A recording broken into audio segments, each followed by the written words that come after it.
Come here. I have something for you. Imagine being a child, home alone at night, when someone suddenly knocks on your door. You look outside, and standing there is one of the most familiar characters from your childhood, the Cat in the Hat. First, nothing seems wrong. He smiles, speaks calmly, and even claims that he knows exactly who you are. But there's one problem. You were never expecting him. And the person who was supposed to be watching you isn't coming anymore. What begins as an innocent visit slowly turns into something much darker. Because this version of the cat isn't here to entertain anyone. He's here to play a game, and he decides what happens when the game ends. The story begins with a young girl named Emily, whose parents are preparing to leave the house. A babysitter is supposed to arrive, so Emily isn't completely being left alone. But before the babysitter can show up, the doorbell rings.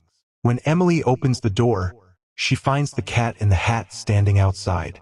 He already knows her name, which immediately feels strange, and when Emily asks if he's wearing a costume, he calmly tells her that he isn't. He's the Cat in the Hat, and he knows a lot of things.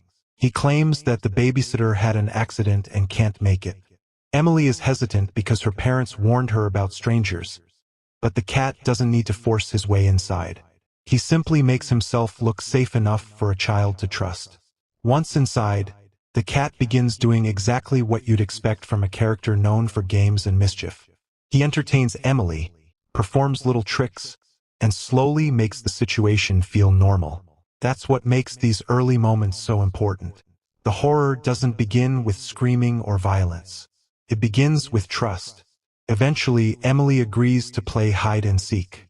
She hides in the closet, then the bathroom, and finally under the bed.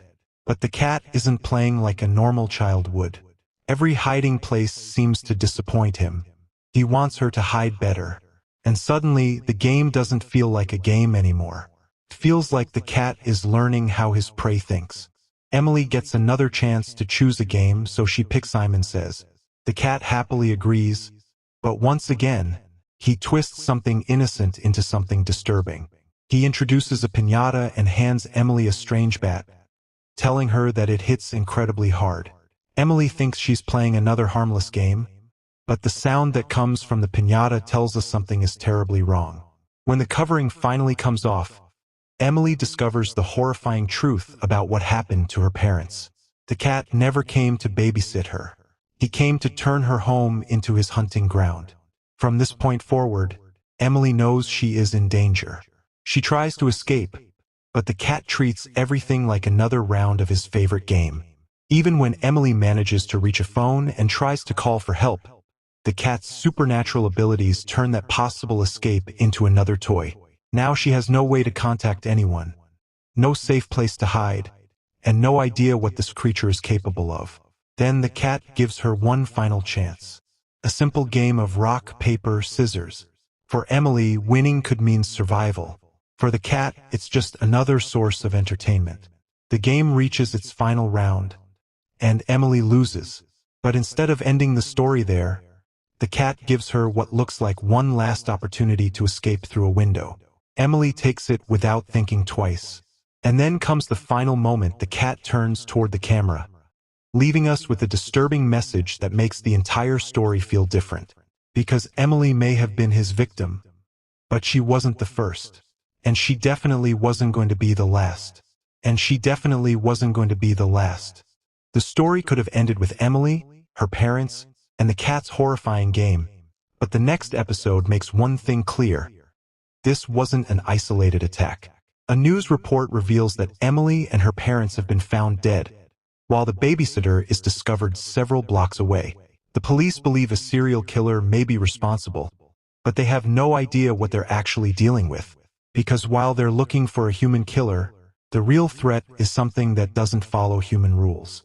And then we see another house, another family, and another child named Ethan.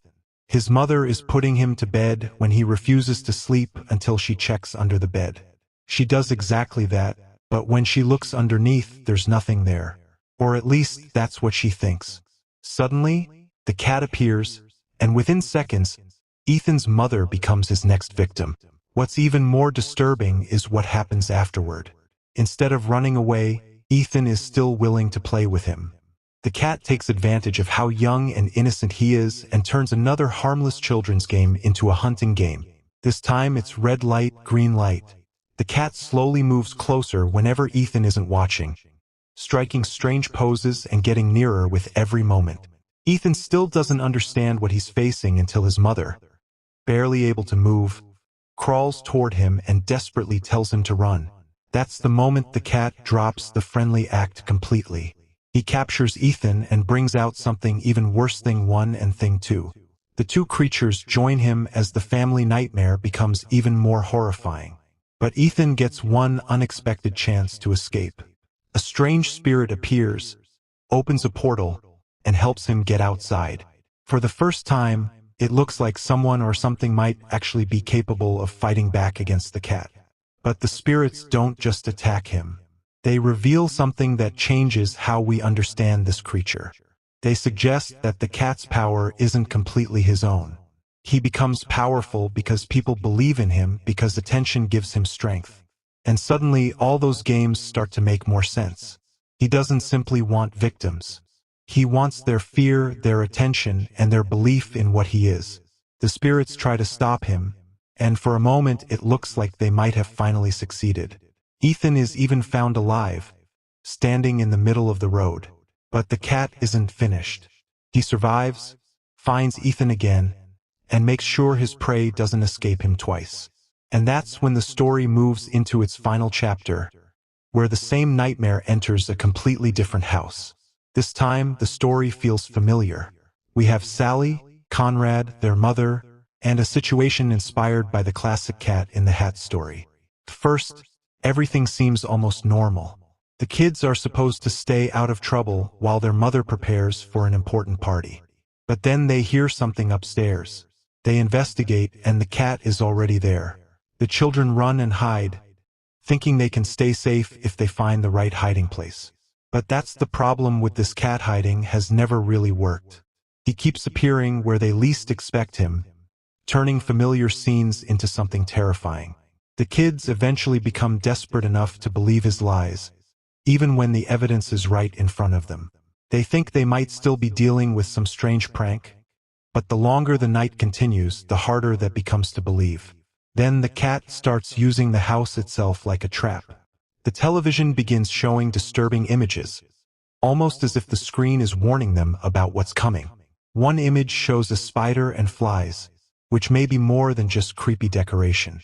It could represent exactly what the children have become: small creatures caught inside the cat's web. And once they're trapped inside that web, escaping becomes almost impossible. Sally is eventually caught, and when Conrad tries to fight back, he discovers just how unnatural this creature really is. Even fire doesn't seem to stop him. The cat survives things that should be impossible.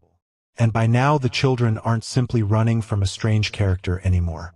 They're trying to survive something that doesn't seem to have normal limits. Then the worst possible moment arrives. Their mother finally comes home, expecting to find her children waiting for her. Instead, she's greeted by Thing 1 and Thing 2 wearing the children's faces. And behind them, the cat is watching her reaction, almost like he's been waiting for this exact moment. At this point, the story has completely transformed the character we once associated with silly games and children's entertainment into something far more disturbing. But just when it seems like the nightmare is over, there's one final detail hidden throughout the entire series. Something keeps appearing on the screen in the form of binary code. And once that code is translated, the message changes everything. Because it isn't really talking about the victims inside the story. It's talking about us. And that's where the final clue changes everything. Throughout the series, strange binary code keeps appearing on the screen, almost like random digital noise. But when that code is translated, it turns into a message that feels less like part of the story and more like a warning directed straight at the person watching. It talks about being born from stars and static, existing in chaos, and most importantly, being fed by attention. The screen isn't just showing the cat story anymore. It's being presented as a doorway. The more people watch, the wider the trap becomes. and that gives us a completely different way to understand everything that happened before. Maybe the cat isn't simply a supernatural killer who enjoys hunting children. Maybe his real source of power is the attention people give him. Every frightened reaction, every person who watches his games, and every curious viewer could potentially be helping him become stronger. That's also why the cat constantly turns everything into a game. Games keep his victims engaged. They make them watch, react, participate, and believe that the rules still matter. But the rules were never designed to help them. They were designed by him. And once you realize that, even the title of the series starts feeling more disturbing. The cat doesn't just enter someone's home. He enters their world through something familiar, something they trust, and then slowly turns that familiarity against them. There's also a reason the final episode feels so different from the first two. It takes scenes and ideas people already recognize from the classic Cat in the Hat story and twists them into horror. The familiar house, the children, the games, Thing 1 and Thing 2, even the playful personality of the cat are still there. But everything has been corrupted. That's what makes the horror work so well. You already know what these characters are supposed to represent, so seeing them become something completely different creates an unsettling contrast. The cat still wants to entertain. He still jokes. He still plays games. But now the entertainment has consequences, and the people inside the story aren't players anymore. They're prey. And the television imagery may be the biggest clue of all. The screen repeatedly shows strange cartoons, insects, and disturbing transformations, almost as if the cat is communicating through the same medium we're using to watch him. If the spider represents the cat and the flies represent his victims, then the message becomes simple. Once you're inside his web, you may not even realize you're trapped until it's too late, but the binary message takes that idea one step further. It ends with a question aimed directly at the viewer. You are very curious, aren't you? And after everything we've just watched, that question feels almost like the final jump scare.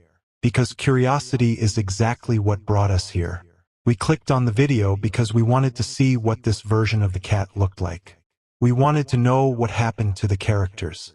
We wanted to understand the mystery. And according to the message, that attention is exactly what the creature wants.